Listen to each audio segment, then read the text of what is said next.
इसे देखो माँ जी, कैसी लगी ये साड़ी आपको? अरे वाह बहू, ये तो बहुत ही सुंदर साड़ी है, अब लेकिन काफी महंगी लगती है।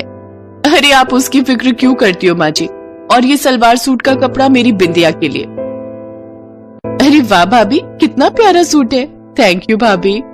अरे मैं तेरी भाभी हूँ ना, तो फिर अपनी प्यारी ननद के लिए इतना तो बनता ही है। इतने दिनों बाद आई हूँ तो कुछ तो लाऊंगी ना तेरे लिए। मैं ममता की तरह थोड़े ही हूँ कि बस मुंह उठाया और चली आई। सुनीता की बात सुनकर बिमला और बिंदिया एकदम खामोश हो गए। दरअसल बिमला के 3 बच्चे थे, राकेश, मुकेश और बिंदिया। राकेश पढ़ने में शुरू से अच्छा था, इसलिए वो शहर में एक कंपनी में मैनेजर बन गया।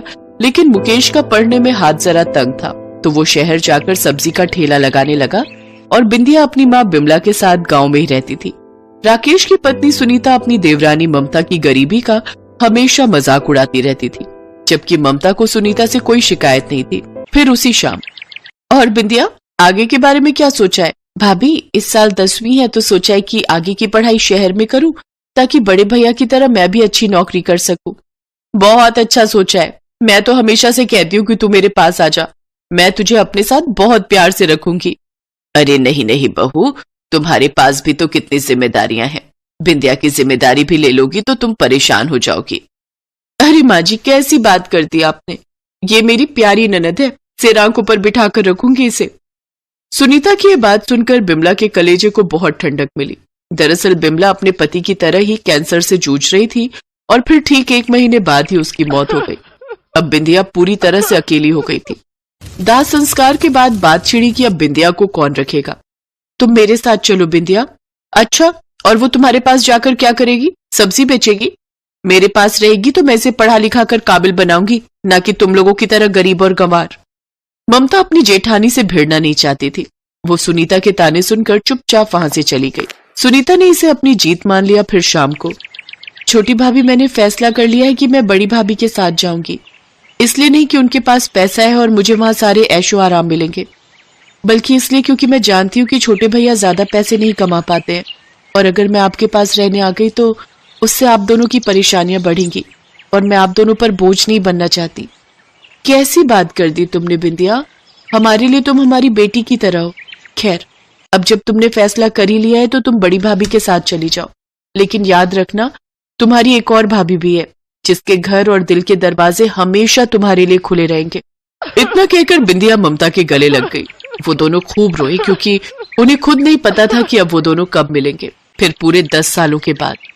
और अब बारी है उस जाबाज पुलिस ऑफिसर की, जिसने अपनी जान पर खेलकर 10 मासूम बच्चियों को हैवानों के चंगुल से बचाया। एसपी बिंदिया शर्मा को खबर मिली कि कुछ लोग मासूम बच्चियों को बेचने के लिए ले जा रहे हैं, और फिर एसपी बिंदिया शर्मा ने उन बदमाशों से लोहा लेकर उन मासूम बच्चियों को बचाया। वो सारी बच्चियां गरीब घरों से थी। एसपी बिंदिया शर्मा को मुख्यमंत्री जी सम्मानित करेंगे, और साथ ही हम चाहेंगे कि एसपी मैडम हमें अपने बारे में कुछ बताएं। मैं बिंदिया शर्मा, एसपी नौरोजाबाद। इस हौसला अफजाई के लिए आप सभी का शुक्रिया। आज मैं अपनी जिंदगी का एक बड़ा राज आपके साथ शेयर करना चाहती हूँ। मैं जानती हूँ कि गरीब की बच्ची को पढ़ाने लिखाने के सपने दिखाकर उसे बेच देना कैसा लगता है। मैं जानती हूँ कि अपनों के धोखा देने का दर्द क्या होता है, क्योंकि ये दर्द मैंने भी सहा है। मैं गांव में मेरी माँ के साथ रहती थी। जब मेरी माँ की मौत हुई तो मेरी दोनों भाभियां मुझे अपने साथ रखना चाहती थी, पर मैंने अपनी अमीर भाभी के साथ रहना चुना, क्योंकि वो पैसों वाली थी, जबकि मेरी छोटी भाभी गरीब थी और मैं उन पर और बोझ नहीं बनना चाहती थी। मुझे लगा था कि मेरी बड़ी भाभी मुझे पढ़ाएंगी लिखाएंगी, लेकिन वो सब एक ढोंग था। वहां पहुंचते ही उन्होंने मेरे हाथों से किताबें छीनकर मुझे घर के कामों में लगा दिया। एक नौकर से ज्यादा मैं उनके लिए कुछ नहीं थी। वो भाभी जो मुझसे इतना लाड दिखाती थी, उन्होंने मेरी पढ़ाई छुड़वा दी।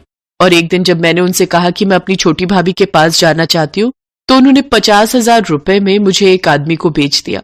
ये सब मेरे बड़े भैया को नहीं पता था। भाभी ने भैया को कहा कि मैं अपने छोटे भैया के पास चली गई हूँ हमेशा के लिए, जबकि उन्होंने तो मुझे कहीं और ही भेज दिया था। वो तो मेरी किस्मत अच्छी थी कि मैं उस आदमी के चंगुल से किसी तरह भागने में कामयाब रही और फिर सीधे अपनी छोटी भाभी के पास पहुंची। बस वो आखिरी दिन था जब मैं रोई थी। मेरी छोटी भाभी ने अपना पेट काट काट कर मुझे पाला और पढ़ाया लिखाया। उन्होंने ही कसम खाई कि वो मुझे पुलिस ऑफिसर बनाएंगी। आज मैं जो कुछ हूं अपनी उन्हीं गरीब भाभी की वजह से हूं, जिनके दिल की अमीरी का कोई मुकाबला नहीं कर सकता। इतना कहकर बिंदिया ने सामने कुर्सी की तरफ इशारा किया, और जैसे ही उस कुर्सी से ममता उठकर खड़ी हुई, पूरा हॉल तालियों से गूंज उठा।